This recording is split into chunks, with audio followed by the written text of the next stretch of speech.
Another month down and GameRanks has done the sorting through so you know what to play. I'm Falcon and today we have the 10 best new iOS and Android games of November 2016. As always, a quick note, we'll do the 10 best free iOS and Android games on a later date. As usual, here's the 10 best paid. Number 10 is F1 2016 by Codemasters. This is a really pretty F1 game that has a bit of a simulator feel to it, but plays a little bit more like how you'd expect a mobile arcade racer game to play. The controls are not loose but not tight, and I'm sure there are going to be at least a few people out there that prefer controls exactly like this game to a lot of other racing games, and it has a lot of really good connectivity options with new weekly challenges. It's $9.99, but this is the kind of game that would get bogged down horrifically by freemium crap. I will say it requires a bit of power from your phone, and if you're dealing with an underpowered, maybe mid-range model, you might have some issues. When you want a solid, very pretty racing game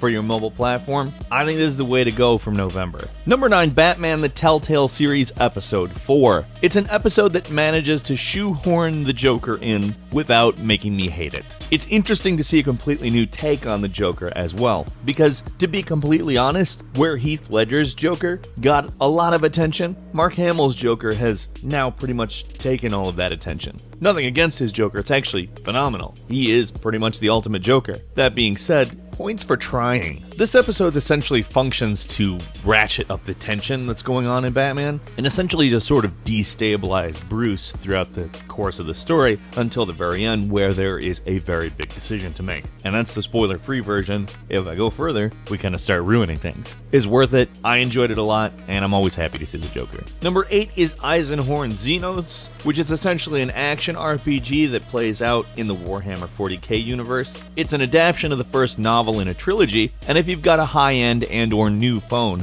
this is one of the better action games you're going to play on it. That being said, it is graphically intensive, and I would say not even a high mid-range phone is going to handle it. It's a very good-looking game. Maybe not current-gen console quality graphics, but previous-gen I would say it definitely does compare to.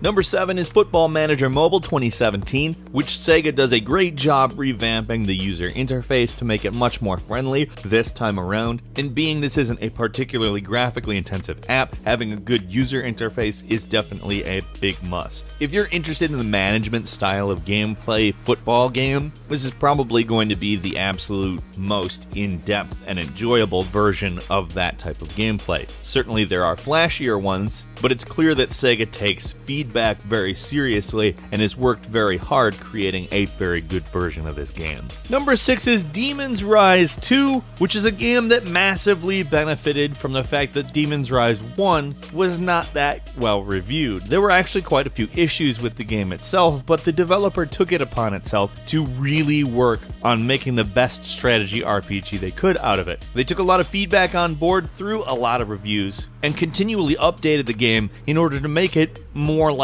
what it should have been. And it worked out. And it also built the base of Demon's Rise 2, Lords of Chaos.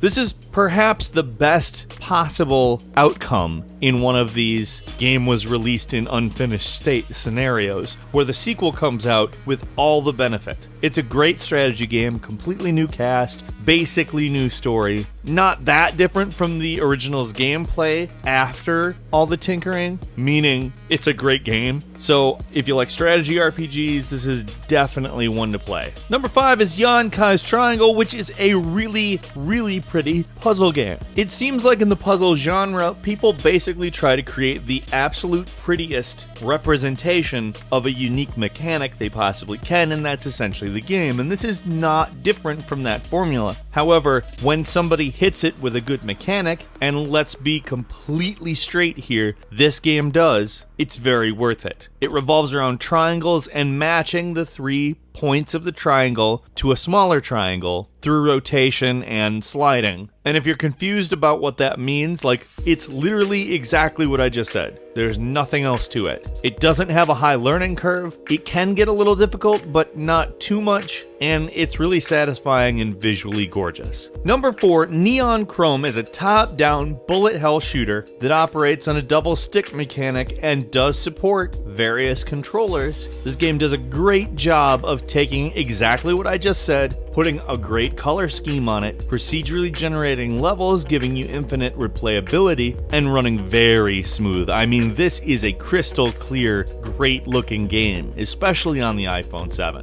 I'm gonna say this, I can't get enough of the neon color scheme from the 80s, the sort of apocalyptic version of that. And the more people that do it, the more I like it, which is weird because normally I become cynical about stuff like that, but for whatever reason I haven't. Maybe it's just that people who like those colors are also sometimes people who make really good video games. Neon Chrome is literally everything I could ask for out of what this kind of game is. I love it. It's seriously such a great game. Number 3, Rome Total War, which has been ported to the iPad, and let's just go ahead and say it, Rome Total War is a classic strategy game. And let me say something, this is probably one of the smoothest RTS ports to a touchscreen that I've played. They essentially managed to nail everything about it without dumbing it down. And while there is, I'm gonna say, a tiny bit of slowdown when you can get a lot of, people and units on screen, but it's really not a big deal. It's not that bad, especially on the newer, more powerful iPads. And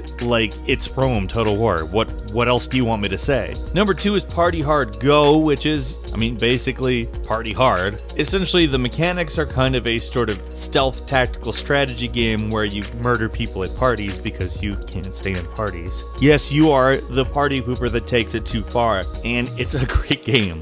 Seriously, it's borderline dumb in concept, but in a brilliant way. When people come up with things that are this dumb and execute them this well, it's like, all right, why aren't more people doing that? It's kind of like EDM Hitman without the guise of a real story. It's a B-movie ridiculous story. It's great. And finally, number 1, SteamWorld Heist, which doesn't look like it, but is gonna remind you a little bit of Worms when you play it, in the best possible way. You see, it's a turn-based strategy that also incorporates 2D gun aiming mechanics. So it's kind of a step beyond turn-based strategy, and it's not exactly real time. It really does feel a lot like Worms at times, but again, it's a little more involved. It has absolutely gorgeous, seriously living up to the potential of pixel art style graphics, and a lot of playtime with procedurally generated levels that really do come off very well. They're not just garbage levels that the computer throws at you because it thought of them. And it really does feel like a skill-based game where a good eye is favored over a quick movement. Bonus, soundtrack by Steam-Powered Giraffe. Good stuff. Which iOS and Android game did you like the best this November? Let's hear about that in the comments. And if you enjoyed this video, please click like. Let me know if you play any of these, by the way. If you're not subscribed, now's a great time to do so. We upload brand new videos every day of the week, and we thank you very much for watching this one. I'm Falcon. You can follow me on Twitter at Falcon the Hero, and we'll see you next time right here on GameRanks.